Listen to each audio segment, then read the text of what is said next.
Buenas tardes a todos. Les damos la más cordial bienvenida a las cátedras en directo. Nos complace presentar el día de hoy al doctor Alberto Samuel Trejo Villegas, quien nos aportará la cátedra de Declaración Anual 2023, Persona Física, Saldo a favor o en contra. El doctor Alberto Trejo cuenta con una licenciatura en Ingeniería Mecánico Administrador. Asimismo, es máster en Ciencias de Administración y Finanzas por la Universidad Autónoma de Nuevo León y actualmente cuenta con un doctorado en Administración por la Universidad IEXPRO.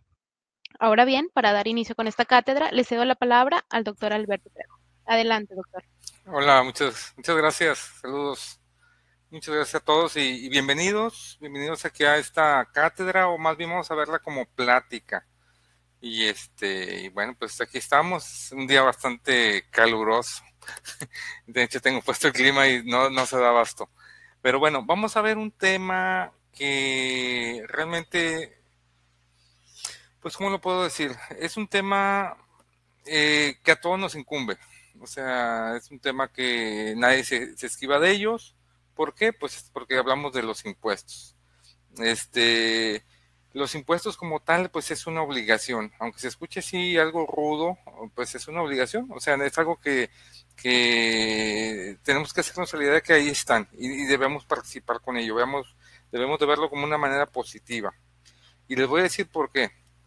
El gobierno, o sea, que digamos que es la institución que lleva como que digamos el liderazgo, la batuta del país, la administración del mismo, no tiene muchos medios para acceder a recursos económicos y con eso llevar a cabo todos los innumerables proyectos y servicios que brinda, ¿no? Que es educación, salud y muchísimas más cosas que ahorita no vale la pena ponernos a hacer un listado de eso, pero a final de cuentas el gobierno más tiene dos formas, así netas. Una es los impuestos recaudados y la otra forma es que si no recauda suficientes impuestos, pues tiene que hacer uso de la deuda, endeudarse, pedir prestado. Entonces, yo creo como población a nivel ya como país México, yo creo que el consenso de prácticamente la población mayoritaria es que ya no nos endeudemos, ¿no? Entonces, la invitación es a que cumplamos con nuestras obligaciones, ¿no?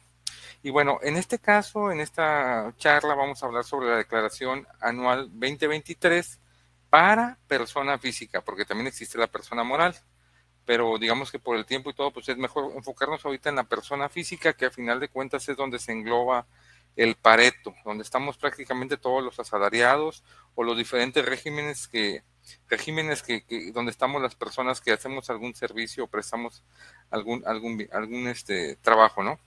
Y bueno, vamos a comentar, lo vamos a llevar por bloques. A final de cuentas lo que queremos ver es básicamente los lineamientos que se necesita para hacer la declaración, por qué tengo que hacer la declaración, en qué causas, o sea, bajo qué causantes. Y bueno, empezamos por ejemplo diciendo primero qué es el ISR. Pues bueno, es un impuesto directo, este es un impuesto directo sobre las ganancias, así para no meternos en mucho rollo. Es un impuesto sobre lo que ganemos en el año. De las ganancias que obtengamos, hay que pagar impuesto. Entonces, a final de cuentas, esto implica la declaración, ¿sí?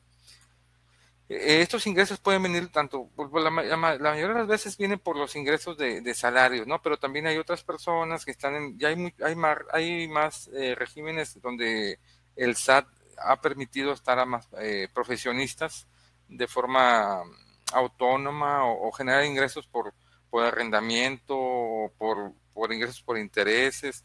O sea, ya hay más conceptos. Entonces, a final de cuentas el Pareto o el 80%, por así decirlo, el grueso, está en los salarios, ¿no? Pero es bueno también saber que existen más opciones, ¿no? Y bueno, pues yo aquí la invitación es a que nos vamos a relajar y no le tengamos miedo, o más bien no miedo, no le pongamos una excusa al pago de impuestos. ¿Por qué? Por lo que comentaba ahorita, porque el dinero se necesita, o sea, el país necesita de nuestro dinero para seguir operando. O sea, a quien no le gusta ir al servicio médico y pues al menos te den algo de medicina o que haya algún doctor que te atienda o que tu hijo vaya a la escuela y hay un maestro que le enseñe. Entonces todo eso se paga con nuestros ingresos de todos. Yo sé que a veces somos un poquito quejositos y en general, o sea, no es queja, digo, no es crítica, pero a final de cuentas a veces sí adolecemos un poquito en decir que la administración de recursos a veces no es la más óptima, pero bueno, ese ya es tema de a lo mejor de otra conferencia, de otra plática, ¿no? Donde podamos ver que a lo mejor le falta al gobierno un poquito ser más eficaz en la administración de recurso público. Pero ahorita en sí vamos a hablar más de la recaudación, en este caso lo que compete a la declaración anual. ¿Sí? Bueno, ¿qué es la declaración anual? O sea, ¿qué implica la declaración de impuestos anual? Pues bueno, de forma sencilla es un documento en el cual vamos a reportar al SAT nuestros ingresos. Y vamos a decirle, yo en este año gané tanto, una cantidad, no sé, vamos a decir una cantidad, 500,000 pesos, y tengo estas deducciones, y tengo estas retenciones, descuéntamelas, y después de ahí, pues ya dime cuánto te debo del impuesto sobre la renta o el ICR. Y ya sobre eso, pues el SAT te hace el ajuste y te dice, me debes tanto, o si sales a favor, pues dice, yo te debo a ti tanto, ¿no? Entonces, es lo que a final de cuentas implica, es algo sencillo, tal vez a veces no le sacamos un poquito la vuelta, le excusamos por el hecho del miedo de que nos vayan a querer cobrar mucho. Pero bueno, a final de cuentas, no te pueden cobrar más de lo que tú no hayas ingresado. Tienes un ingreso anual, si te fue muy bien en el año, pues obvio que vas a tener que pagar un poquito más, pero lo compensa, ¿no? ¿Qué más quisiéramos que todos, que nuestro principal problema sea el pago de impuestos alto? Que digas, tengo que pagar mucho porque gané una cantidad bastante alta, entonces creo que sería un problema, pero a final de cuentas no tan grave porque pues estamos generando ingreso y bastante alto, ¿no? Que esperemos que todos caigan en ese apartado, ¿no? Bueno, vamos a platicar primero, ¿quiénes están obligados al pago del impuesto sobre la renta o ISR? ¿Sí? En este caso, este impuesto aplica a personas físicas y a personas morales, ¿sí? Que es bueno, no sé si, bueno, yo creo que todos sabemos, pero como que ya lo comentaré. Una persona física es alguien como yo, que trabajo de forma autónoma, alguien que trabaja para alguna empresa, alguien que trabaja como Uber, o sea, es una persona física, ¿verdad? Y la persona moral es ya, digamos, ya no es una persona tal cual, sino es una empresa formada por dos personas o más. Esa ya es una persona moral. Ya digamos que es un negocio, una organización pequeña o grande, inmensa, puede ser, pero ya no es una persona tal cual como Alberto Trejo. Entonces, ahorita vamos a platicar más de la declaración de la persona física. ¿Por qué? No porque sea menos importante o más importante, simplemente que en este tema nos vamos a enfocar más a las personas, pues digamos, en la que casi caemos todos, ¿no? Y bueno, aquí yo puse o quiero hacer hincapié mucho que de acuerdo al artículo primero de la ley del impuesto sobre la renta, o sea, si ustedes van y lo buscan en el artículo número 1, menciona que sin importar cuál sea el origen de su principal principal fuente de ingresos económicos, está la persona obligada a pagar ICR. Aquí nomás voy a poner entre paréntesis, puse que sin importar cuál sea el origen de la fuente de ingresos, simple aclarando que ese origen sea legal, ¿verdad? No, porque digo, a veces se presta que, pues bueno, que alguien esté haciendo alguna actividad que no esté dentro de la ley, y bueno, pues ellos no pagan impuestos, pero pues también no están en acorde a los lineamientos legales, ¿verdad? Entonces ellos están en otro apartado, ¿no? Entonces, digamos que dentro de todas las cláusulas legales, todas las actividades que son legales, todas las personas están obligadas, porque es una obligación, a, a hacer el pago sobre el ISR, ¿no? También están obligados todos los ciudadanos mexicanos, ya sea por nacimiento o por naturalización, aún así que tengan residencia en el extranjero, si perciben ellos ingresos por un establecimiento en México, tendrán que pagar ISR. O sea, imaginemos un mexicano que vive en España, se fue a España, por algún motivo, ella se casó con una española o algo y se fue a vivir a Madrid o a algún lado, pero él siguió trabajando de manera remota para una empresa en México, ¿sí? O sea, él, aunque esté en otro país, él va a tener que, como está generando ingresos aquí con nosotros, aquí en México, él va a tener que pagar impuestos en México, ¿verdad? Este, Otro también sería que todos aquellos residentes en el extranjero que perciban ingresos de fuentes de riqueza en México, aunque no posean establecimientos permanentes. Bueno, eso es lo que comentaba ahorita, ¿no? Fíjense que ahorita, digo, haciendo un paréntesis, esta situación de el trabajar eh, para una empresa que tal vez ya físicamente no está en el país, se va a dar más. Ahorita con las nuevas, vienen muchos trabajos nuevos. De aquí a 5 años va a venir una tendencia muy alta de los trabajos más que nada enfocados a la tecnología de información y más allá a la inteligencia, ¿no? A la creación de inteligencia artificial o más bien sus aplicaciones. Entonces, muchas de las empresas o de estas empresas que están ahorita en este momento en fase de crecimiento, físicamente están en otros países más avanzados tecnológicamente. Pero estas empresas van a ocupar a personas de otros países, en este caso México. Entonces, imaginemos una empresa que esté en Palo Alto, California, físicamente allá, y una persona, Alberto Trejo, viviendo aquí en Monterrey o en Guadalajara o en algún lugar de México, trabaje para ellos. ¿Qué va a pasar? Esta persona va a generar ingresos de una compañía de Estados Unidos y va a generar los ingresos en Estados Unidos, pero los va a tener que trasladar hacia México. Ahí también aplica el pago de impuestos. Hay una cláusula ahí un poquito más, no tan conocida porque ahorita en este momento no se da tanto. Ahorita aplica más para cuando son personas que tienen o generan ganancias eh, de mercados bursátiles fuera de México, es donde más aplica ahorita. Pero esa cláusula del pago de ISR también entra en esa modalidad, ¿no? Entonces, a lo mejor sería bueno después, más adelante, a lo mejor si la universidad lo amerita y lo permite, demos una platiquita sobre esto, ¿no? Porque estoy seguro que la cantidad de gente que se vaya a emplear o lo que viene de aquí a unos años va a ser un boom.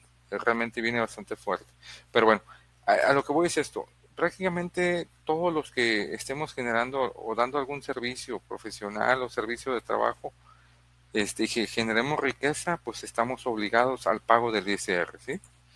No hay nadie que se salve, ¿no? O que pueda decir yo no. Hay algunos casos que el gobierno da esas excepciones, pero son más que nada por personas que tengan alguna invalidez o algo, pero realmente es casi descartable, o sea, es mínimo las personas que no estén pagando ese impuesto. Y el trámite es algo laborioso y realmente es un porcentaje muy, pero muy bajo el que entra en ese esquema, que realmente no considero mencionarlo y tocar el tema en esta conferencia, en esta plática, ¿sí? Bueno, ahora vamos a ver, en base a qué o qué ingresos, o algunos ejemplos por lo cual, en qué ingresos pagaríamos ISR. Yo puse aquí los más generales, o los que casi prácticamente entramos todos ahí, el Pareto, y vienen siendo, por ejemplo, el arrendamiento o el que tú rentes una casa, un local, un terreno, alguna cosa, rentes un auto o tengas un anuncio publicitario y que lo estés rentando para que pongan ahí publicidad de alguna cosa, algún producto. Eso es un arrendamiento y por ley tienes que declararlo, decir yo estoy generando este ingreso y tengo que pagar. Y tal es así que Hacienda desde el año pasado, del 2022, si mal no recuerdo, aparte de que te obliga o te exige que hagas la declaración sobre arrendamiento, te pide que les generes factura a la persona que te arrenda. Entonces, yo sé que ahorita muchas personas todavía siguen arrendando su casa y no, pues digamos que omiten el pago de impuestos. ¿Por qué? Porque todavía el SAT no se ha puesto tan severo o con la lupa tan fuerte, ¿no? Pero a final de cuentas, pues es cuestión de que poco a poco van, en la medida que el gobierno vaya necesitando más ingresos, pues va a ir apretando las pinzas y pues sí, a obligar a que estemos dentro de eso, ¿no? Bueno, la otra sería actividad profesional, que aquí pues entran todos. Por ejemplo, algo así, un ejemplo muy nítido de actividad profesional son los médicos o los doctores. Si se fijan ellos, pues o los dentistas, ellos, tú vas ahí con alguno de ellos y te brinda un servicio profesional, le pagas la consulta o lo que te vaya a hacer un dentista, extraer alguna muela o alguna endodoncia o algo, y ellos entra dentro de esa actividad, entra como actividad profesional, pero realmente todas las profesiones pues hacen actividades, ¿no? Tal vez algunas más que otras. Por ejemplo, los servicios médicos pues aplica mucho más. Donde entramos casi todos son en salarios percibidos por servicio, ¿no? O sea, la inmensa mayoría de la población trabaja para un patrón, está en el esquema de sueldos y salarios.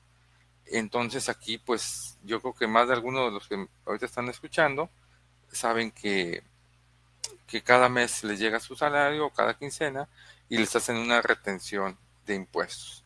Y luego a final de año viene una constancia donde con esa tú vas a hacer la declaración, que es lo que estamos ahorita pues platicando, ¿no? La otra sería intereses obtenidos. Digamos que aquí entra, pues, si tú tienes una cuenta en el banco, tienes algún ingreso, por ejemplo, CETES, que hay alguien que invierte en CETES, eh, directo con Nafin, o básicamente, digamos, el ejemplo del banco, porque casi todos entramos ahí. Si tú tienes alguna cuentita ahí, tienes ahí algún dinero, ese dinero pues te va a representar ingresos anuales. Bueno, sobre esos intereses hay que pagar también impuestos. O sea, no es de que lo gané y pues ya me lo voy quedando, ¿no? Entonces, a final de cuentas, veamos que pues es un ingreso y de ahí el gobierno dice, tú generaste riqueza, pues me tienes que pagar una parte proporcional, ¿sí? Otro caso que es el caso de los premios obtenidos. Digo, aquí pues es algo un poquito, se da un poco menos porque pues quién se gana la lotería o se gana un carro cada año, pues digo, ya quisiéramos, ¿verdad? Pero será algo muy bueno. Pero digamos, en un supuesto que alguno de nosotros, pues se ganara algún premio en efectivo, no sé, un cachito de lotería, al momento que tú vas a, digo, nunca me he ganado yo, aclaro, pero es lógico, si tú te ganas, compras un cachito, te ganas la lotería, tú al momento de ir a cobrar ese cachito, me imagino que es al banco o alguna institución de donde hayas comprado el boleto, al momento que te paguen la cantidad, en ese momento te van a hacer la deducción. O sea, si te ganaste 100,000 pesos, te van a descontar el impuesto y te van a entregar nada más la cantidad que a ti te toca menos el impuesto del ICR. O sea, el gobierno exige a la institución que antes de que le pague el efectivo a la persona ganadora, le retenga el impuesto, ¿sí? La otra es dividendos y ganancias repartidas por personas morales. Bueno, aquí ya son acciones y alguien que invierta en títulos también. Si tú tienes, aquí se vuelve un poquito más complejo porque digamos que si tú tienes ganancias por la compra y venta de acciones de alguna empresa, si las adquiriste en el mercado nacional, la tasa del impuesto sobre la renta es más baja, ¿sí? Creo que pagas un 10%, pero si fue en el mercado internacional, la tasa es más alta, es el 30%, 30, 31, creo que es lo que está. Entonces aquí varía. ¿Por qué? Porque el gobierno, ¿por qué te cobra menos el gobierno si fuera el mercado nacional? Pues lo que hace es porque quiere incentivar a que haya más inversión o haya más manejo, flujo de dinero en la población hacia el mercado bursátil, que haya más inyección de capital. No les ha funcionado sinceramente porque es muy baja el tamaño de la población que está haciendo uso de este tipo de mercados del dinero, ¿no? Pero bueno, hago el comentario de que ahí el ISR es mucho más bajo. O sea, el problema ahí es que ganes dinero, es complicado, ¿no? Pero digamos, para alguien que sí es pues tiene la expertise y logra generar ganancias a partir de este tipo o este medio de mercados, el ISR que paga es muy, muy bajo, bastante bajo. De hecho, no creo que haya otro ISR más bajo. Y la otra, pues, es la enajenación de bienes, ¿sí? A final de cuentas, si vemos aquí, en estos son 2, 4, 6, 7 conceptos. Yo creo que englobamos casi más del 80% de los ingresos para una persona física, ¿sí? De hecho, prácticamente más del 50 o 60% está en la parte de salarios. Ahí estamos casi todos, ¿sí? Todos o prácticamente todos en algún momento vamos a recibir dinero por algún salario, por alguna actividad, ¿no? Y la siguiente sería la de actividad profesional. Muy bien. Bueno, aquí hago un tema o un paréntesis haciendo uso o mencionando lo que es los pagos provisionales del impuesto o ISR, ¿no? ¿Qué son los pagos provisionales? Pues es algo muy sencillo. Comento aquí que las personas físicas tienen la obligación de realizar pagos mensuales de ISR a forma de pago provisional. Ni nos hemos dado cuenta tal vez a los que ya somos asalariados, pero realmente el pago provisional es que cada vez que nos pagan pues el salario, lo que nos corresponde de sueldo, se nos retiene una cantidad, nuestro empleador nos va a retener el impuesto, ¿sí? A veces nos retiene de más, casi siempre nos retiene un poquito de más. ¿Para qué? Para que, digamos que eh, lo hacen, la parte de lo que es la Contraloría lo va a hacer más que nada para curarse en salud y es mejor pagar un poquitito de más para que al final de cuentas, cuando termine la declaración anual, pues en el ajuste salga siempre favorecido y más que nada no salir con el hecho de que quedaron faltantes para el negocio de pagarle al SAT, ¿no? Pero por lo general sale estable, ¿no?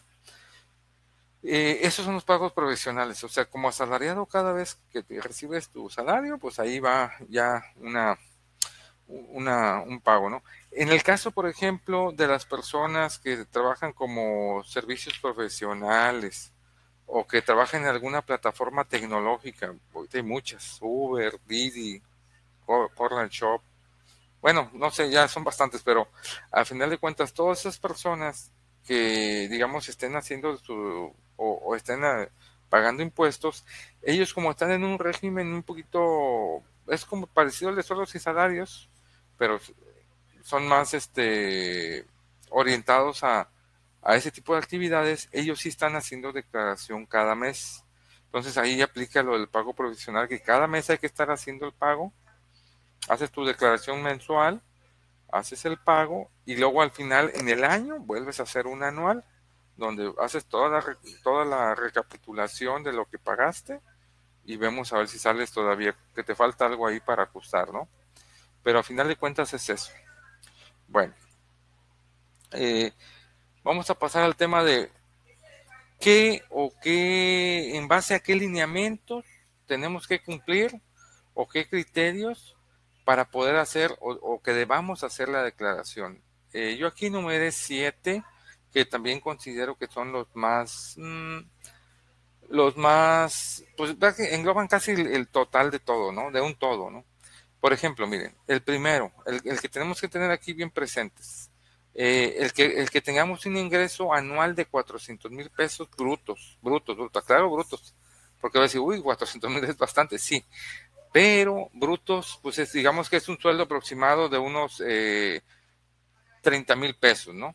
Eso es en caso de que tú tengas un salario aproximado de 400,000, bueno, más bien de 400,000 o más brutos anuales, es obligación hacer tu declaración. Bueno, si dices, bueno, yo esa no la cumplo, bueno, tachita. Pero luego viene la parte de que si obtuviste ingresos como trabajador independiente por honorarios, ahí sí, si tú estuviste por honorarios, aunque no llegues a los 400,000 pesos, o sea, que hayas trabajado en base a contratos, que digas, bueno, este mes cobré, hice un contratito, pagué, me pagaron una cantidad, hay que hacerle eso. Hacienda dice, me tienes que hacer la declaración obligatoria. Esa es la segunda. Entonces, ya si tú dices, en la primera no entré porque los 400,000 no los completé. Muy apenas completé, no sé, 100,000 pesos, pero entraste en la segunda, hay que hacer el pago. O sea, tienes que hacer la declaración sí o sí. Ahora, la tercera sería, si recibiste el pago de 2 patrones, aunque la suma no supere los 400,000 anuales también. O sea, imaginemos que hay personas que tienen dos sueldos, o sea, o trabajan para 2 personas. Les voy a poner un ejemplo. Imaginemos que trabajas en un 7-Eleven, un Oxxo, y después de ahí te vas en la tarde o después de que tu jornada laboral ahí, trabajes en otro régimen, por ejemplo, haciendo vueltas en un Uber. Entonces vas a tener que estar pagando al Uber cada mes y aparte hacer tu declaración anual porque ya tuviste dos ingresos de dos fuentes, ¿no? La otra vez viene siendo por si tuviste en algún trabajo y te indemnizaron o te corrieron o causaste baja, hubo una liquidación o digamos que ya te jubilaste, entonces en ese año que te haya tocado, digamos que el año pasado a mí Alberto Trejo causé baja en el trabajo donde estaba, me liquidaron, este año 2023 tengo que hacer la declaración y decir que yo tuve ese ingreso extraordinario y pongo el concepto, fue por liquidación, indemnización y bueno, pues hay que declarar, ¿verdad? El concepto es el que si te has ganado algún auto, algo en una rifa, bueno, más que nada que entre dinero, ¿no? Capital, efectivo. Te ganaste la lotería, el melate o algo, pues ahí ese es de cajón que tienes que declarar también. Aparte de que pagas el impuesto cuando te dan el premio, cuando llegue la fecha de declaración como persona física, hay que declarar y poner ahí, pues yo me gané 100,000 pesos, de los cuales el banco me pagó 70,000 y 30,000 se fueron a ISR. Entonces Hacienda ahí toma eso y vuelve a ajustar y bueno, me dice, bueno, pues ya todo muy bien, o sabes que me quedaste de ver 600 pesos y págamelos. Pues hay que pagarlos. Perdón. Aquí el otro concepto y el sexto es el que si recibimos intereses por inversiones o fondos financieros que superen los 100,000 brutos anuales. Esto aplica, como les comentaba ahorita, para las personas que estamos hablando sobre lo que es qué lineamientos son los que tenemos que cumplir, ¿no? Entonces hablábamos sobre el quinto lineamiento, que es ganarse un premio o de alguna rifa o algún sorteo, lotería, menate. El sexto viene siendo si recibíamos intereses por inversiones. Aquí entra todo lo que es miren, la inversión más común son los CETES, entonces ahí es el que a lo mejor todos traemos en la mente ahí de que, entonces, si tú adquieres 7 CETES y recibes intereses CETES a más de 6 meses, o deuda pública más de 6 meses, si de esta inversión que generas rendimientos hay que pagar también ISR, ¿no? Entonces ahí entramos también. Y la última es la de la renta de algún inmueble, algún local, alguna casa. Entonces ahí yo creo que más de alguno puede que en este concepto usted tenga alguna propiedad en renta, hasta puede ser un terreno agrícola también. También entra ahí, no nos salvamos. Imagínate que tu abuelito te heredó algún terreno en alguna localidad del campo y tú no lo puedas trabajar y lo rentes, porque se da mucho, lo rentes a un tercero para que él pueda sembrar maíz o alguna cosa. De esa renta también hay que declararla, ¿no? Es un ingreso a final de cuentas. Bueno, hago aquí un pequeño paréntesis también para mencionar que a partir del 2022 las personas físicas pueden formar parte del régimen simplificado de confianza, también llamado RECICO. Miren, para no meternos mucho en detalle, esto lo hizo Hacienda o lo creó el SAT para meter a todas las personas que actualmente no están declarando impuestos. O sea, a final de cuentas el gobierno necesita ampliar la base contribuyente. Eso es un hecho. O sea, ahorita casi el impuesto está cargado hacia una parte de la población. Y hay una gran población que está trabajando también, pero que no paga o no tributa. Entonces, el gobierno está tratando de alguna forma de que esos que no tributen, meterlos al aro. Entonces, creó Recico. Y para eso metió algunos regímenes que ahorita les voy a mencionar, que viene siendo el de actividades empresariales y profesionales, el régimen de incorporación fiscal, el de uso y goce de bienes inmuebles o arrendamiento, y el de actividades agrícolas, ganaderas, pesqueras y silvícolas. Les mencioné estos 4, hay más, la gama es más alta. Pero al final de cuentas es un ejemplo. ¿Qué es lo que está haciendo el gobierno aquí? Imaginemos a alguien que vende hot dogs. Entonces esa persona pues vive y trabaja y es una actividad legal y todo, pero el gobierno quiere que pues se incorpore, ¿no? Entonces lo que hace es que le adecúa algunos regímenes y le dice, métete en alguno de estos, ¿cuál es que se te acomoda? ¿No? Pues el de a lo mejor puede ser el de actividad empresarial y profesional o alguna, ahí se mete, o más bien ahí le tocaría el de régimen de corporación fiscal. Se mete ahí y lo que hace el gobierno es que les da unas tasas del ICR muy cómodas. O sea, tú vas a decir, pero ¿por qué pagan menos? No, no es que paguen menos, simplemente es que de alguna forma los invita a que se incorporen y empiecen a tributar, porque de otra forma no tributan, ¿no? Y bueno, ese era el comentario, que con esto el gobierno ha ganado más presencia, o el SAT ha podido meter más presencia de base tributaria. Le falta mucho camino, obvio, o sea, le falta mucho trabajo para que todos nos incorporemos, porque realmente todavía sigue siendo una gran cantidad de personas las que todavía no están tributando. Bueno, ¿cuándo hacemos la declaración anual 2023? Bueno, ya pasó, ¿verdad? Pero en este caso, las personas físicas tienen o la obligación es declarar su declaración anual del 1 al 30 de abril. Ahí es donde debemos hacer la declaración. ¿La puedes hacer después? Sí se puede, claro que se puede. ¿Por qué? Porque pues, ya está la opción. Al final de cuentas, lo único que puede pasar es que te hagan algunos recargos. Les voy a hacer un comentario. Los recargos no son exorbitantes. Al final de cuentas, imaginemos a alguien que está en el RIF, y va a pagar impuestos por 1,000 pesos. A lo mejor si se pasa un mes, pues le cobran unos 12 pesos, 15 pesos. O sea, no es una cantidad que sea el doble o triple. Pero al final de cuentas, el gobierno lo que quiere es que tú te alinees, te hagas disciplinado y hagas tu declaración. En este caso, a las personas físicas les tocaría en abril, así de sencillo.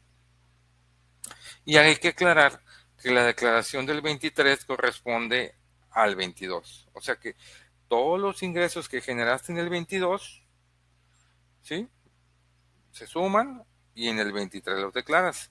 Los ingresos que hagamos en el 23, que es el año que está corriendo, los acumulamos, o sea, los sumamos, y en abril del 24 los vamos a declarar. ¿Sale? Bueno, ¿qué gastos como persona física puedo deducir? Realmente no hay tantos. El listado parece un poco grande, pero realmente no lo es. Una persona moral lo tiene mucho más ad hoc, ¿no? Pero bueno, aquí entrarían los gastos, por ejemplo, los más usuales son los de gastos médicos y dentales, ¿sí? Entonces hay que tener muy presente esto. Siempre van al doctor, algún especialista, hay que sacar factura. Vas al dentista y te haces lo que hagas con el dentista, un blanqueamiento, bueno, alguna extracción, alguna caries, pidamos factura.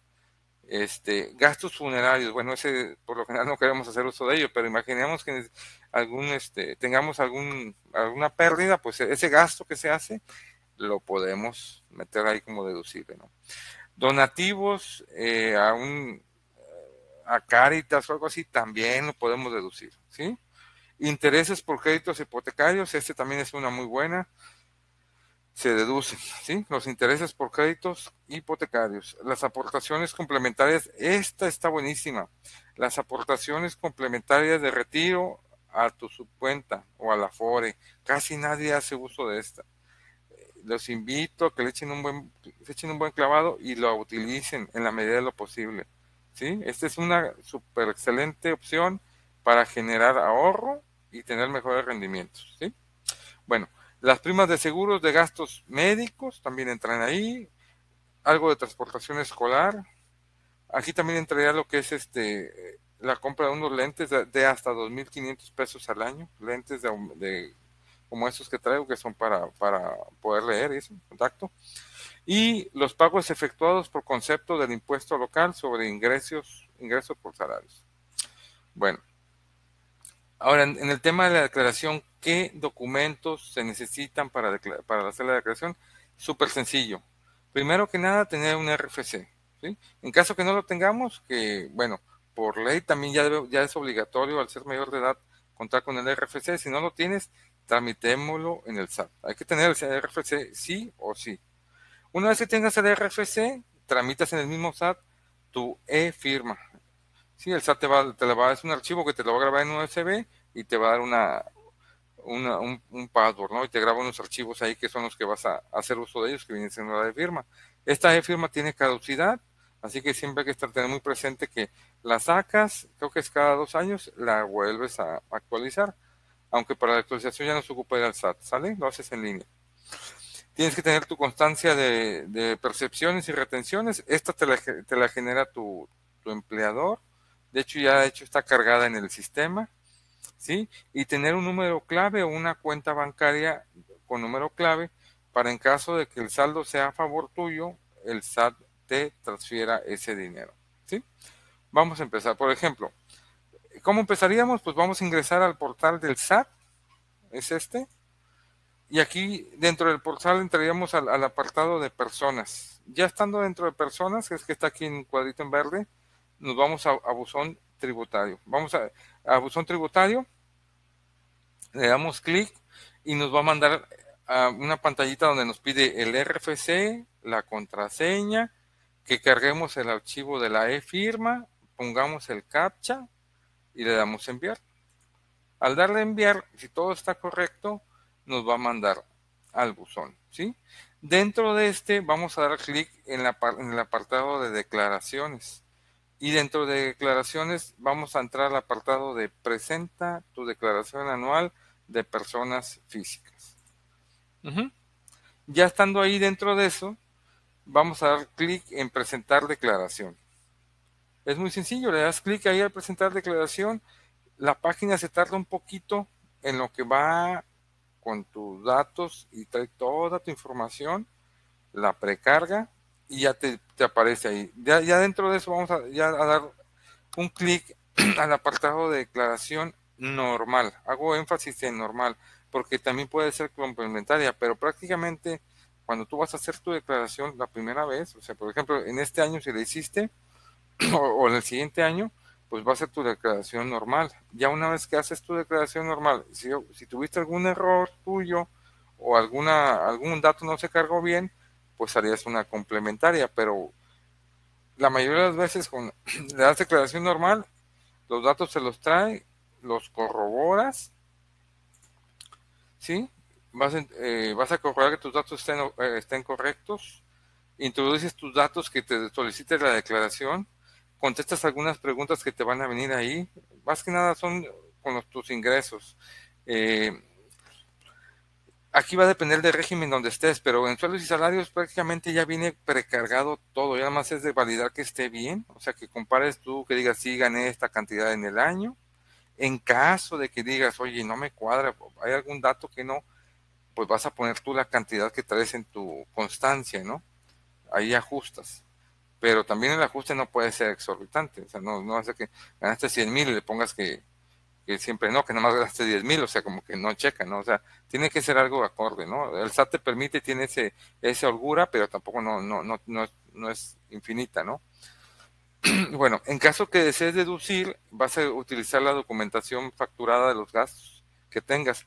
Estos gastos también ya vienen precargados, ya viene ahí también. Además, lo único que vas a hacer es corroborarlos, confirmarlos y palomear. Digas, bueno, todos estos sí, pues este no me corresponde, no lo palomeas y ya.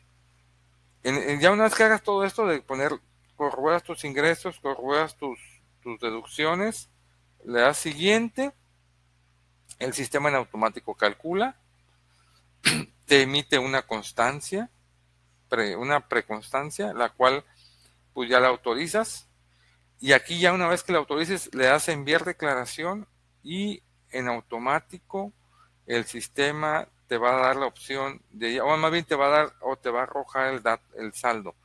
Si es a favor, el sistema te va a dar una opción o te va a pedir que le des un número clave para que te transfiera el dinero. También te da la opción que digas tú, ¿sabes qué? No quiero que me devuelvas el dinero, mejor pónmelo como saldo a favor para la siguiente declaración.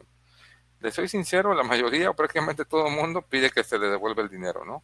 Pero bueno, por si llegasen a decir a alguien, no, pues yo quiero que mejor me lo tengas ahí como saldo a favor, pues le puedes decir ahí que no te lo devuelva, te da sus dos opciones, le dices que te lo ponga como a favor y el sistema en automático te lo pone como que tú tienes a favor, no sé, 5,000 pesos. Y si no, dices, devuélvemelo, te pide el número clave, al darle el puro número clave, él sabe qué banco es, corrobora que está tu nombre y todo, Le das a enviar y en automático te dice que en cierta cantidad de tiempo te devuelve el dinero. ¿Sí? Una vez que ya hagas todo esto, la envías, firmas con tu e-firma y ya te manda un acuse de recibo. ¿Ok? Y ya es todo, así de sencillo. ¿Mm? Aquí les puse más que nada en la misma página de la declaración anual, aparte de la opción que les comentaba ahorita, que se dice o se llama presenta las declaraciones que te corresponden o presentar declaración, hay otras más. Por ejemplo, está la de que una vez que ya hayas presentado, también puedes consultar tu declaración. Esa opción te la da el SAT. O también te da la opción de imprimir el acuse de declaración. Por si se te pasó y lo quedas sin volver a imprimir, o no lo imprimiste en su momento, o que quieras tener el PDF, también te da la opción de poderlo imprimir. O por último, también puedes consultar tus declaraciones pagadas, ¿sale? O sea, el SAT dentro de esa cláusula o de esa de declaración anual, vienen otros apartaditos y ahí puedes consultar, puedes imprimir y puedes checar declaraciones pagadas, ¿sí? Ahora, yo les recomiendo, iba a poner un video, pero por tiempo ya se va a extender, pero hay en el mismo SAT, en la página del SAT hay muchos, o hay videos muy buenos que te sirven como tutorial, ¿no? Este, hay videos para todo, o sea, a final de cuentas, el SAT últimamente, digo, no es por echarle flores, pero sí ha mejorado mucho en cuestión de accesibilidad, en ser más amable o hacia el usuario. ¿Para qué? Porque a ellos les conviene o quieren que, que sea más la base la que tribute, ¿no? Que entre más capital, más dinero. A final de cuentas el gobierno quiere y necesita más dinero, entonces la idea es poner menos trabas, ¿no? Yo sé que se sigue cayendo el sistema, es lento y eso, pero ha mejorado bastante y hay que siempre ver mejor el vaso medio lleno a estarlo viendo medio vacío, ¿no? ¿Sí? Ahora, ¿qué pasa si tengo saldo en contra? ¿Qué hago? Bueno, en este caso, el SAT o la página, en lugar de pedirte el número clave, lo que te va a generar al darle o te manda un saldo en contra, te dice, tú me debes, bueno, saliste en contra por 1,000 pesos. Ahí lo que te va a decir es, ¿estás de acuerdo? Ok, pues sí, lo acepto. Le das ok y en automático te va a mandar una línea de captura. Es un número con letras extenso, más de 20, como de 20 números, 20, entre letras y números, 20 elementos, y te dice que esa es tu línea de captura. ¿Qué es eso? Si tú tienes banca en línea, tienes alguna cuenta y tienes banca en línea, con esa línea de captura tú entras a tu banca en línea y buscas el apartado de transferencia express o pago de impuestos federales, todo lo tienen, todos los bancos, y en automático te va a pedir el banco, vamos a ir a HSBC, te dice, necesito que me des la línea de captura. Copias y pegas esa línea de captura y ya el banco va y trae todos los datos correspondientes a tu número, a tu persona física, ¿no? Y ya tú nomás le vas a poner, bueno, pues ya corroboras que estén bien tus datos y le pones la cantidad que le vas a transferir a esa línea de captura. Esa cantidad, pues es lo que saliste en contra. Esos 1,000 pesos que saliste en contra, se la pones, le das de transferir dinero y créeme que en automático se transfiere y no pasan ni 2 minutos y te va a llegar un correo del gobierno federal agradeciéndote por haber pagado impuestos. Si dices, yo no tengo banca en línea, pues bueno, al darte la línea de captura te da la opción de imprimir un recibo de pago. Le das quiero imprimirlo, lo imprimes, te va a dar una hoja tal cual donde viene la línea de captura, viene tus datos, tu nombre y tu RFC, y abajo viene en qué bancos puedes ir a pagarlo. Te soy sincero, puedes pagar prácticamente en todo, más bien yo creo que en todos. Vas al banco a ventanilla o pones le das la hoja y le pagas dices voy a depositar aquí con esta línea de captura de pago de impuestos, voy a pagar 1,000 pesos. Y en automático pues ya te lo reciben, lo depositas y también te va a llegar tu correo de agradecimiento. Así de sencillo, si se fijan es muy, muy sencillo, ¿sí? Y bueno, pues aquí como recomendación es decirles que una parte esencial al hacer la declaración es que una parte esencial es leer bien el proceso, entender toda la documentación que necesitas, revisar que tengas todo lo necesario antes de arrancar, ¿sí? Eso, o sea, lo que les comenté en unos slides anteriores, hay que tener todos los documentos, que son poquitos, que estén actualizados, y bueno, y ahora sí proceder. El trámite, como vieron, es muy sencillo una vez que tienes la documentación y el conocimiento del paso a paso. Y otra recomendación es que no nos desesperemos. Si las páginas un poquito van a estar tardando, bueno, pues es normal, porque van directamente al servidor del SAT, pero a final de cuentas se van a cargar y los vas a poder hacer, ¿sí? Eh, Como recomendación, pues intenta hacerlo prácticamente en una mañana de fin de semana o en una noche ya tardecita con tu cafecito, ahí te la echas, ¿no? O sea, no lo hagas a una hora donde prácticamente todos van a estar conectados porque se va a hacer un poquito más lento. Entonces, tratemos de estar en una hora más tranquilos, que no tengamos interrupciones y te eches ahí tu declaración, ¿sí?